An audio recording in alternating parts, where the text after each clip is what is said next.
আপনি কি জানেন যে বাতাস প্রতিদিন আমাদের চারপাশে প্রবাহিত হয় তা শুধু আমাদের শ্বাস প্রশ্বাসের জন্য নয়, বরং পৃথিবী জুড়ে জীবনের ধারাবাহিকতা বজায় রাখার জন্য সমান গুরুত্ব বহন করে। এক মুঠো হাওয়া যা আমরা অগণিতবার অনুভব করি, সেটাই আমাদের অস্তিত্বের অন্যতম অমূল্য উপাদান। অথচ এই বাতাসের মধ্যে রয়েছে এমন একটি অদ্ভুত ক্ষমতা যা আমাদের জীবনধারাকেই শুধু টিকিয়ে রাখে না, বরং আল্লাহর রহমত হিসেবে বৃষ্টির সৃষ্টি করে। দর্শক, আজকের ভিডিওতে আমরা আলোচনা করব কিভাবে বাতাসের সেই বিশেষ ক্ষমতা বা গুণটি শুধু বৃষ্টির সৃষ্টি করে না, বরং পৃথিবীর জীবজন্তু, গাছপালা, এমনকি আমাদের কৃষিকাজের জীবনধারাও নিশ্চিত করে। আর আশ্চর্যজনকভাবে বিজ্ঞানের এই তথ্যটি আজ থেকে প্রায় ১৫০০ বছর আগে মহান আল্লাহ তাআলা কোরআনের মাধ্যমে আমাদেরকে জানিয়ে দিয়েছেন।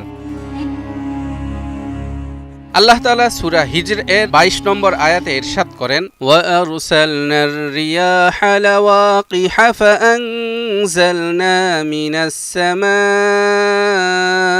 মাআন ফাআসকাইনাকুমুহু ওয়া মা আনতুম লাহু বিখাজিনিন।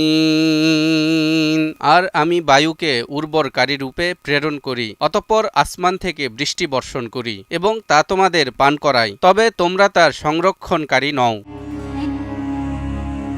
এই আয়াতে আল্লাহ আমাদের বাতাসের প্রাকৃতিক গুণাবলী এবং তার মাধ্যমে বৃষ্টির উৎপাদন সম্পর্কে জানিয়ে দিয়েছেন। বাতাসের উর্বরতা আসলে কি আর কিভাবে এটি কাজ করে তা জানতে হলে আমাদের বিজ্ঞান এবং প্রকৃতির বিষয়টি বিশ্লেষণ করে দেখতে হবে।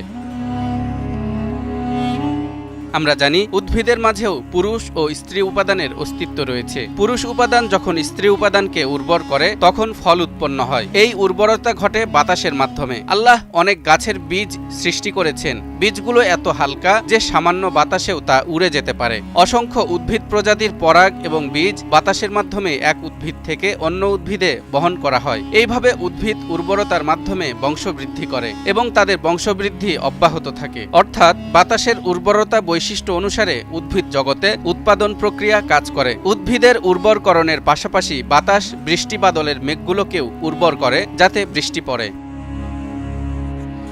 বিজ্ঞানও বলছে বাতাসের উর্বরক গুণের আরেকটি প্রধান দিক হলো এই বৃষ্টি নামিয়ে আনা। বাতাসের মধ্যে অ্যারোসল নামের অসংখ্য কণা থাকে। অ্যারোসল হচ্ছে এক ধরনের সূক্ষ্ম কণা, যেমন ফুলের পোলেন, ধূলিকণা বা সমুদ্রের ফেনা থেকে উদ্ভূত ক্ষুদ্র কণা ইত্যাদি। এই কণাগুলো বাতাসের মাধ্যমে বায়ুমণ্ডলের উপরের স্তরে মিশে যায় এবং জলীয় বাষ্পের সাথে একত্রিত হয়ে মেঘ গঠন করে। মেঘের কণাগুলোর সাথে জলীয় বাষ্প মিশে গিয়ে রেইন ড্রপলেটস বা বৃষ্টির জলবিন্দু হয়ে মাটিতে নামে। সম্প্রতি বিজ্ঞানীরা তাদের গবেষণায় প্রমাণ করেছেন বায়ুমণ্ডলে এই ক্ষুদ্র কণাগুলোর উপস্থিতি অত্যন্ত গুরুত্বপূর্ণ। যখন জলীয় বাষ্প উঁচু তাপমাত্রায় সঞ্চিত হয় তখন তা কণাগুলোর চারপাশে ঘনীভূত হতে শুরু করে এবং এই প্রক্রিয়ায় মেঘ তৈরি হয়। যদি এই কণাগুলো না থাকতো তাহলে বাষ্প সহজে মেঘে রূপান্তরিত হতো না। আরও সহজ ভাষায় বললে, বাতাস যদি এই সব কণাগুলোকে বহন না করত তবে বৃষ্টির জন্ম হতো না।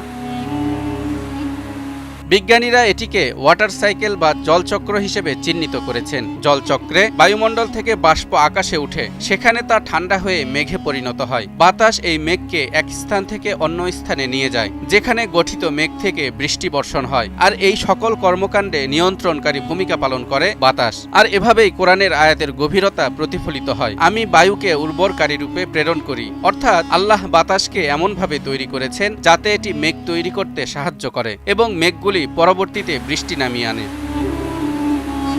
কোরআনের এই আয়াত আমাদেরকে আরও একটি শিক্ষা দিয়েছে। আল্লাহ বলেছেন, তোমরা তার সংরক্ষণকারী নও, অর্থাৎ বৃষ্টির পানি এবং অন্যান্য প্রাকৃতিক সম্পদগুলো পুরোপুরিভাবে ধরে রাখা বা জমা করার ক্ষমতা আমাদের নেই। তাই এগুলোর সঠিক ব্যবহার এবং সংরক্ষণের ক্ষেত্রে আমাদের সচেতন হতে হবে। আমরা যদি আমাদের পরিবেশকে দূষণ করি তবে এই প্রক্রিয়া ব্যাহত হতে পারে। তাই আসুন পরিবেশ দূষণ রোধ করি, সৃষ্টির ভারসাম্য রক্ষা করি। তালহা ইবনে রেজা, নিউজ 24।